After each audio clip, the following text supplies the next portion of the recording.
Holy balls, there's more loot here than a PB crate opening.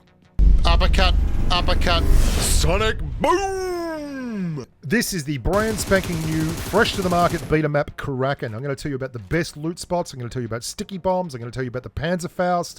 I'm going to tell you about the Black Zone. I'm going to talk about the drop mechanics. The list goes on. It's a list that goes on for many, many things. And I'm going to tell you about how you can get on the map. If you haven't already downloaded the beta, it's very easy. You go to the events tab in the Pubg Mobile Global Client. You click on the link there. They will give you a link and you get a code you generate that then you enter in the actual Pubg Mobile beta client, and then it allows you access. Too easy, lemon squeezy. This is a hell of a map. It's something that I think is going to really draw crowds away from Livic primarily, but I mean, there's a couple of questions I have here, namely the loot right now is absolutely jam-packed through the gills, unbelievable gear everywhere. And there is also somewhat of a confusing loot table going on where you can pick up G36Cs and MP5Ks. I don't know if that's going to be going on either.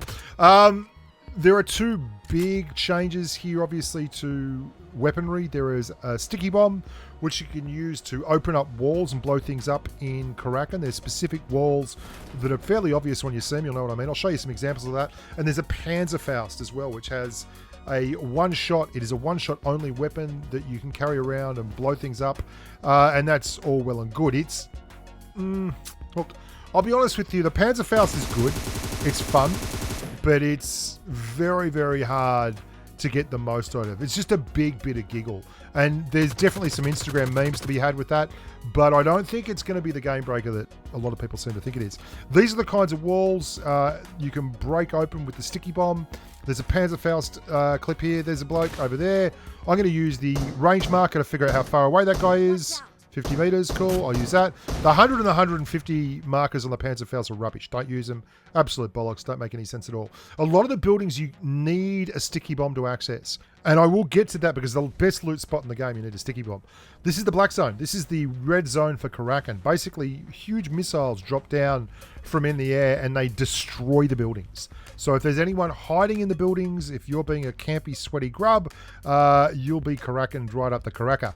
The problem with this, though, is that often this very small, even as the missiles launch, let's launch those missiles, you can see that's where the Black Zone is. It's way deep in the blue. I don't know if that's intentional or if they're going to change that for live, but it's a very, very small area. It may only drop... it may only drop like that on the beta, or it may on live start hitting the live circle, but there was certainly no one in the zone that I went to a few times of the Black Zone. It's a great idea, a great concept. I don't know how it's going to impact gameplay. Probably less than the red zone because it's just not so fearful. It's very, very easy to dodge, and it would have to be a perfect storm of late game people camping in one particular complex and the Black Zone coming along to make it any real value whatsoever.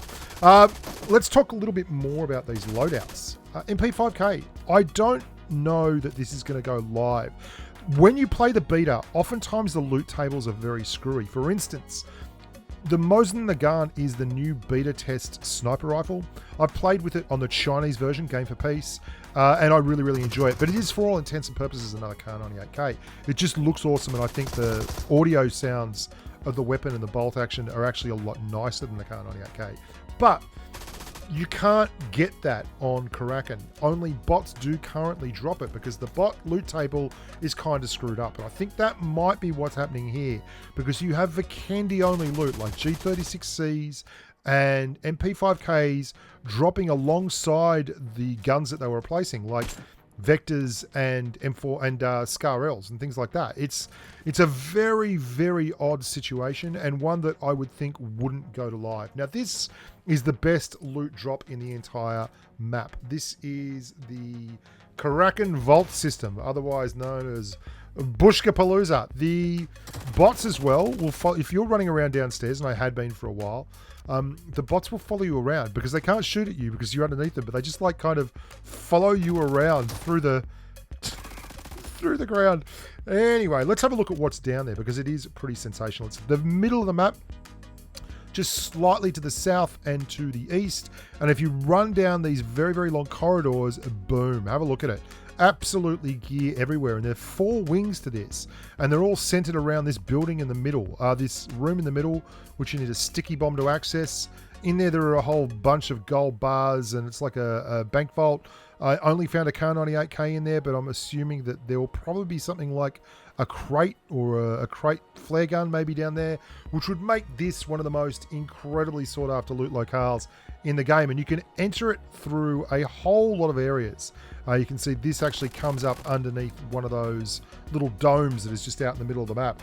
That is enough loot in there to fit out like 2 squads, complete from head to toe in gear to start. Now they might tax that down a little bit, but wow. The other thing that I wanted to talk about in these urban areas, the apartment blocks and everything are very, very close together, and it's quite easy to get different angles from one to the other, but you can see how many balconies there are, and we all know that people who don't like to actually gunfight, that just like to sit down and grind a little bit of rank, they will be on those balconies.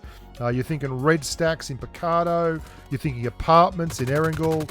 I mean, G36C, I don't mind playing it because it's got ridiculously good recoil, but for all that, I don't expect to see it live on Karakin. If it is, I'll be really excited because it's another map where I get to use a G36C, but yeah, whatever.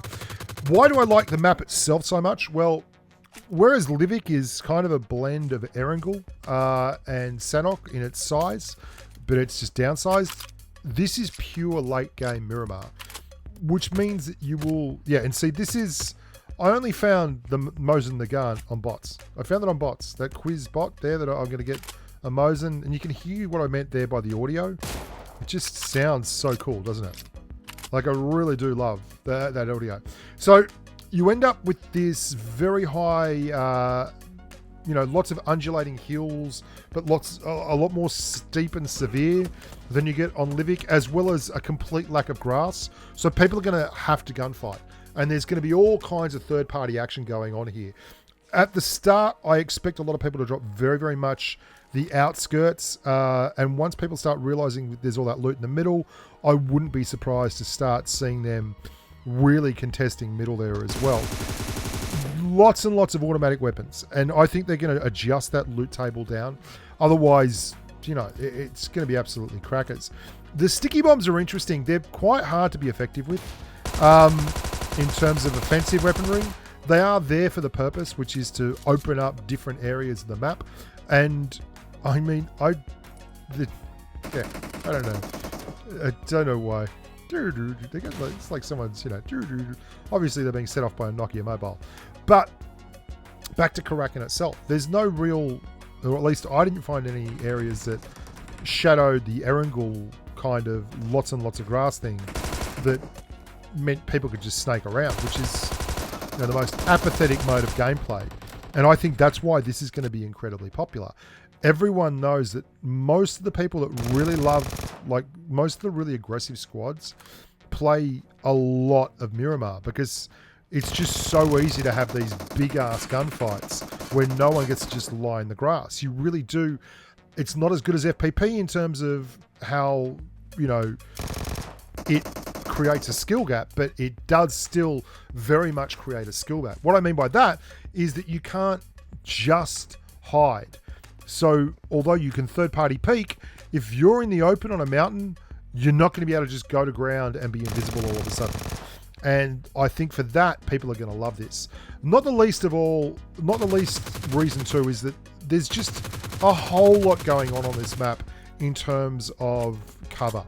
There are a lot of rocks, so there's certainly the opportunity. There's a lot of different structures. There's a lot of sniping. I didn't find a lot of Kar98Ks. I only ever found a couple of world drops in the course of 10 or 12 matches. But for all that, you don't really need a lot of bolt-action sniper rifles on this map. It is really a map that lends itself towards gunfighting. Much like Livik. And 8Xs, while they're lovely, they're not necessary at all. A 4X is a brilliant scope for this. So I think overall Karakin is going to be an absolutely thrilling addition to the game. and I can't wait to sink my teeth into a little bit of Karakin. Thank you so much for watching, guys. Remember to like the videos and subscribe. If you want to take part in the stream, simply come along, become a patron. That's patreon.com/thebushka, and we'll sign you up there, put you in the private chat in the Discord, and get you rumbling and rocking in front of hundreds of people. Until next time, stay safe on the battlefield. Bye for now.